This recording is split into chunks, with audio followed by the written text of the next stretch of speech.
மச்சான், நம்ம டிவிஎஸ் 50 முடிஞ்சு போச்சு. இன்ஜின் பிரிச்சாச்சு. அதுக்கப்புறம் நம்ம புல்லட்டை வந்து எடுத்துகிட்டு போகலாம் அப்படின்னு பார்த்தோம்னா நமக்கு இன்ஜின்குள்ள ஏதோ கடக் கடக் கடக் கடக் கடக் கடக்குன்னு சவுண்டு வருது. இது என்னன்னு பாட்டு வரலாமா? வா போகலாம். என்ன தம்பி, நம்ம கடை பக்கம் வந்திருக்கீங்க, புல்லட் வால்வு டைட் பண்ணுமா?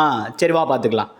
இப்போ ஃபர்ஸ்ட் ஆஃப் ஆல் என்ன அப்படின்னா, இந்த 13 சைஸ் நட்டு இருக்குது பார்த்தியா, ஃபுல்லாக க்ளோஸ்டு, அந்த நெட்டை வந்து கழட்டிட்டு இந்த ராயலுங்கிற அந்த கோல்டன் கேப்பை வந்து நீ கழட்டணும்.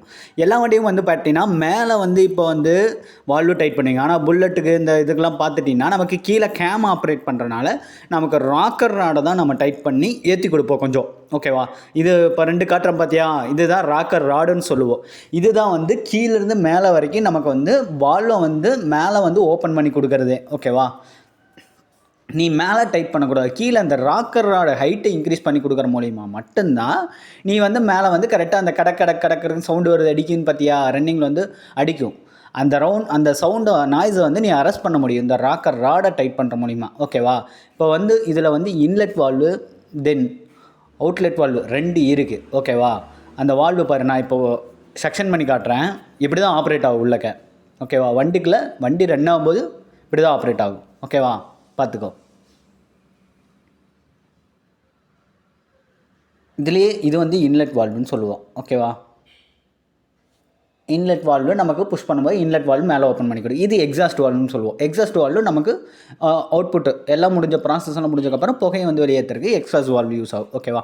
இப்போ பம்ப் பண்ணும்போது இன்லெட் வால்வு ஓப்பன் ஆகுது, தென் எக்ஸாஸ்ட் வால்வு ஓப்பன் ஆகும். இந்த ராக்கர் ராடு கீழே கேம் மூலிமா ஆப்ரேட் ஆகிறனால தான் இந்த ராக்கர் ராடுக்கு வந்து எனர்ஜி ட்ரான்ஸ்ஃபர் ஆகி ராக்கர் ராடு வந்து மேலே வந்து ராக்கர் பேரிங் இருக்கும். அந்த பேரிங் ஆப்ரேட் பண்ணி நமக்கு வால்வை வந்து இன்லெட் வால்வு ஓப்பன் பண்ணுறது, எக்ஸாஸ்ட் வால்வு க்ளோஸ் பண்ணுறது, இந்த ப்ராசஸ் வந்து நமக்கு நடக்குது. ஓகேவா? இன்லெட் மாற்றி வேலை செய்கிறனால நமக்கு வந்து இந்த மாதிரி ப்ராசஸ் வந்து நமக்கு கண்டினியூஸாக இன்ஜின் பிளாக்கில் நடக்குது. ஓகேவா? இப்போ ஓப்பன் பண்ணி காட்டியிருக்கு. இப்படி தான் வந்து வால்வு வந்து உள்ளக்க ராக்கர் ராடு வந்து நமக்கு வால்வு ஓப்பன் பண்ணி கொடுக்குறது. இப்போ இதில் வந்து இன்லெட் ஸ்ப்ரிங் இருக்குது. இது இன்லெட்டு 2 ஸ்ப்ரிங் வந்து உள்ளக்க கம்ப்ரஷன் பர்பஸ்க்காக போட்டிருப்பாங்க. இது எக்ஸாஸ்ட் ஸ்ப்ரிங். எக்ஸாஸ்ட்லேயும் வந்து பார்த்தீங்கன்னா 2 ஸ்ப்ரிங்கு கம்ப்ரஷன் பர்பஸ்க்காக ஹெவி கம்ப்ரஷன் இருக்கும். ஓகேவா? அதுக்காக டபுள் ஸ்ப்ரிங்கு போட்டிருக்கேன். இப்போ நான் புஷ் பண்ணி காட்டுறேன். எல்லாத்துலேயும் வந்து பார்த்தீங்கன்னா இது ராக்கர் பேரிங்னு சொல்லுவோம். கீழே ராக்கர் ராடுலேருந்து இந்த பேரிங்க்கு வந்து எனர்ஜி ட்ரான்ஸ்ஃபர் ஆகி நமக்கு இன்லெட் வால்வு ஓப்பன் பண்ணி கொடுக்கு. இப்போ நான் வந்து ஆப்ரேட் பண்ணி காட்டுறேன் பாரு, ஈஸியாக.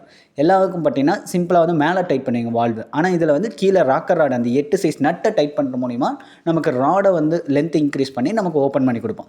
இப்படி தான் வந்து வண்டிக்குள்ள உன்னோட இன்ஜின்குள்ள இப்படி தான் இன்லெட் வால்வு அவுட்லெட் வால்வு இப்படி தான் வேலை செய்யுது. ஓகேவா? ராக்கர் பேரிங் மூலிமா நமக்கு ஈஸியாக வேலை செய்யும். இப்போது ஆயில் வந்து சர்க்குலேஷன் வந்து இதுக்குள்ள கரெக்டாக ப்ராப்பராக நடந்துகிட்டே இருக்கும். ஓகேவா?